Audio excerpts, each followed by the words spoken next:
Hello and welcome to the review of the day, which is A Race to the Bottom of the Sea by Lindsay Eager.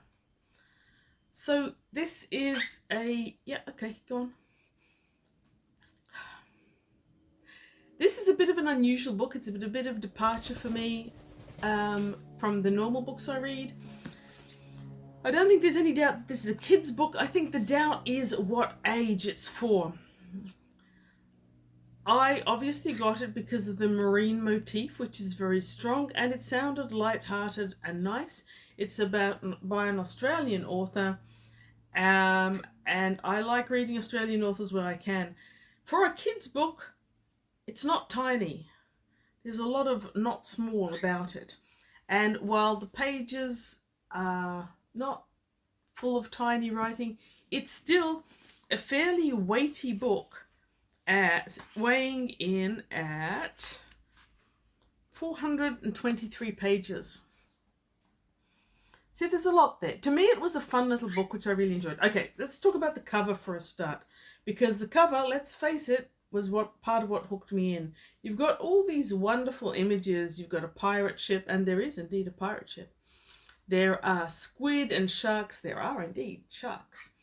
And if you can see closely, you might see that each one of them has a figure number, and it's a wraparound cover. It goes around to the back, where you've got a sperm whale with a broken spine, sperm whale and other marine organisms. While I absolutely love the cover,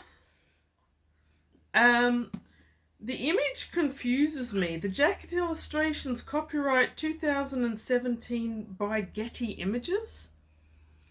I don't quite get what's happening there, but anyway. And the author apparently wrote another book, Hour of the Bees, which I have not heard of. I hadn't heard of this either. And if the cover was copyright 2017, that's a few years in which I had not heard of it. I'm glad I did. This is a really, really fun little book in many regards. Our main protagonist is Fidelia Quayle, a super smart 11-year-old who, when the book opens, is happily out at sea with her two parents, who are both famous marine scientists. Her dad is a marine botanist. I'm going to guess that her mum's a marine biologist because of how much time they spend looking at animals. They're in a submersible called the Egg under the main craft, which is called the Platypus, and they are out to tag sharks. Now, Fidelia's a budding scientist in her own right at 11, loves sharks and is really keen to tag them. She keeps waiting longer and longer because the sharks aren't there. And this is the last day that they've got in order to tag sharks because the sharks are about to migrate, which I've got to tell you isn't a big sharky thing in the world. There are some migrations, but not the way it's described here. A weather pattern called the undertow is about to emerge, and we don't really never learn much about the undertow except it's super dangerous. No one goes out on boats. Everyone stays landlocked during the time. As we watch Fidelia on the ship trying to delay the departure, even though she can see the undertow getting closer and closer and her parents are asking her if it's still safe, we get this background image of this happily scientific, erratic life that Fidelia has lived with her unconventional scientist parents. And we get hints of this throughout the book. So they go to the Amazon to study something, to an island to study migrating crabs. They go to the Arctic where they see silver seals. And throughout the book, we've got all these wonderful marine scientific references, many of which are very accurate and very, very good.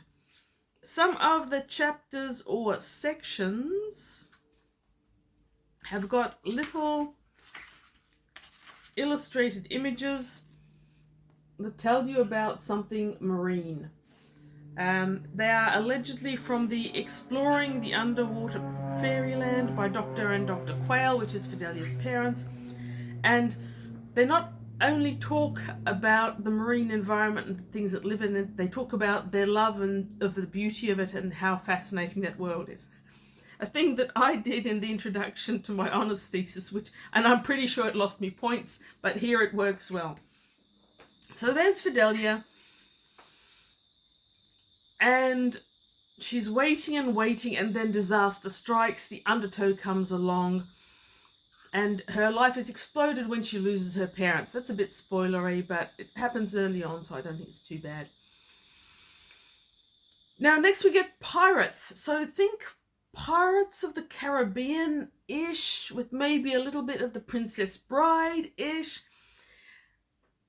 The dread pirate Merrick the Monstrous comes looking for Fidelia's parents because he needs them for an underwater recovery operation.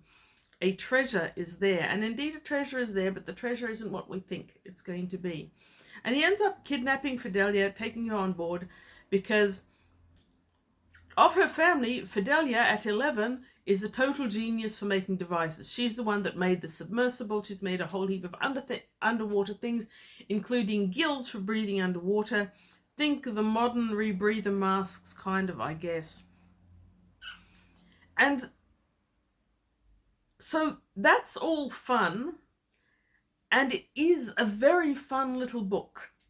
It's got lots of marine biology, it's got this super genius 11-year-old female protagonist, you've got lots of animal references. It's a nice kid's adventure. What I'm not sure about is what age it's actually aiming for.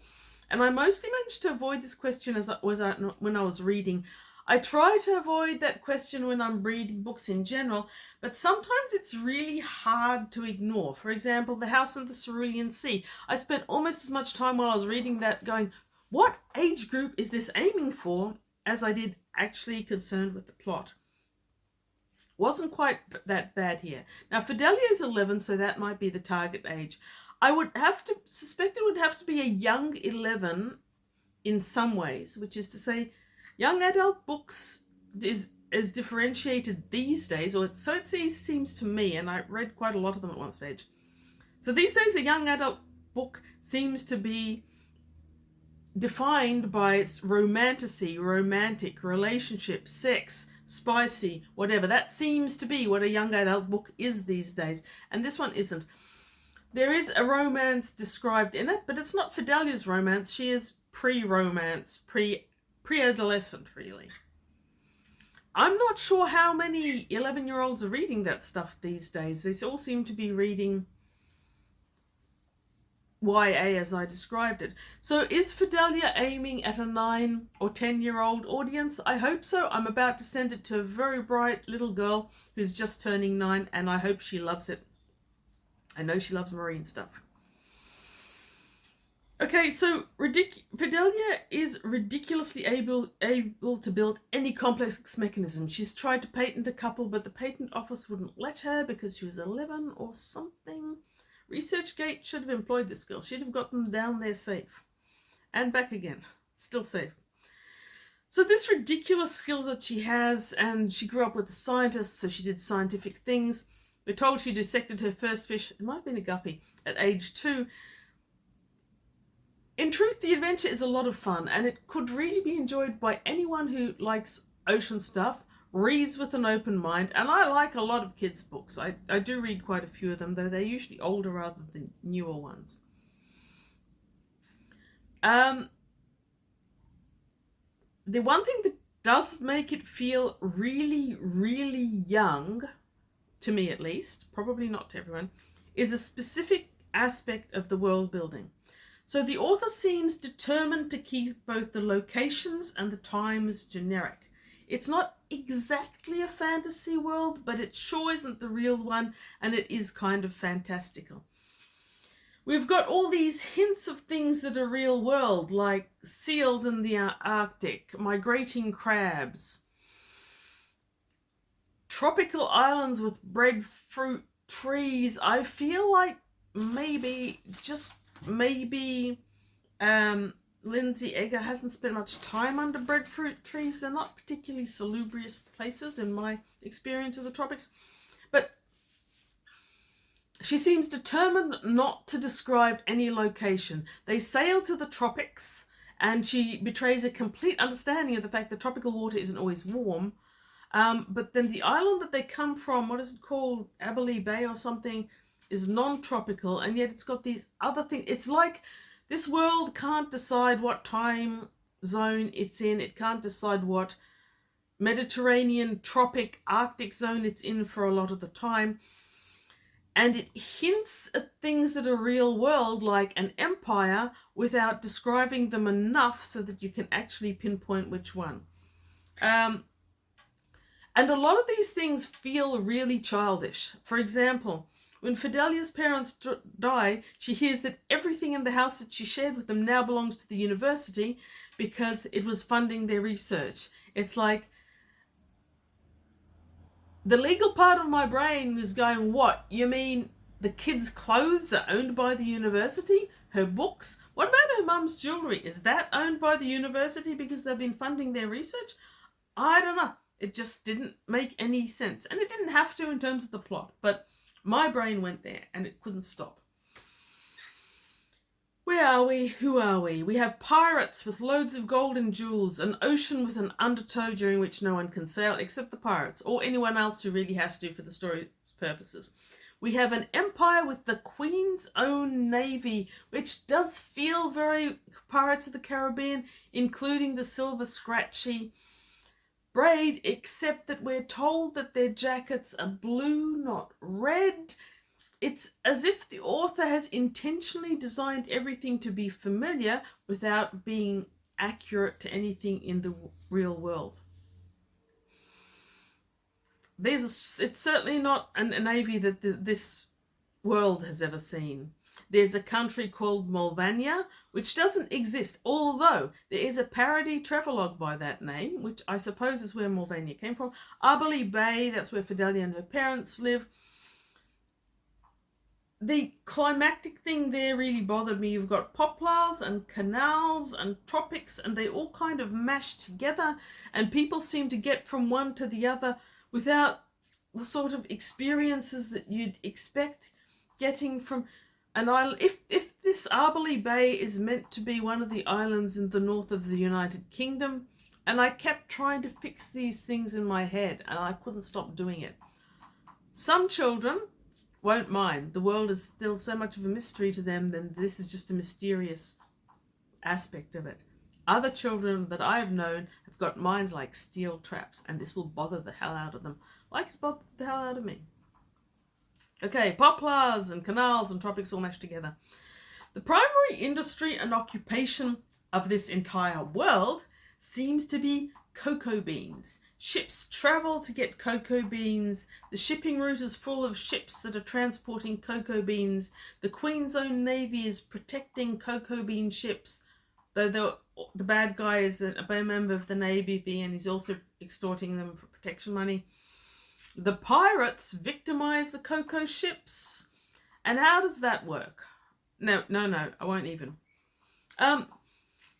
Why cocoa? Is it because chocolate is such a big thing, child-friendly thing? It's all fun and it's all easy, and if you can wrap your head around ignoring the facts and ignoring the timeline, I think you'll have a great time. And overall, I had a great time too. But I had to say to my brain, no, not real, stay on track, keep on track, and I had to do that a lot. Queen's Own Navy and pirate ships, pure 1600s Pirates of the Caribbean sails and no tech, but we've got Fidelia creating submersibles at the same time, and we've got her parents owning deep-sea diving suits at the same time as Pirates of the Caribbean. We have ships firing cannons and shotguns and howitzers all at once. And I did have to take a deep breath over that one.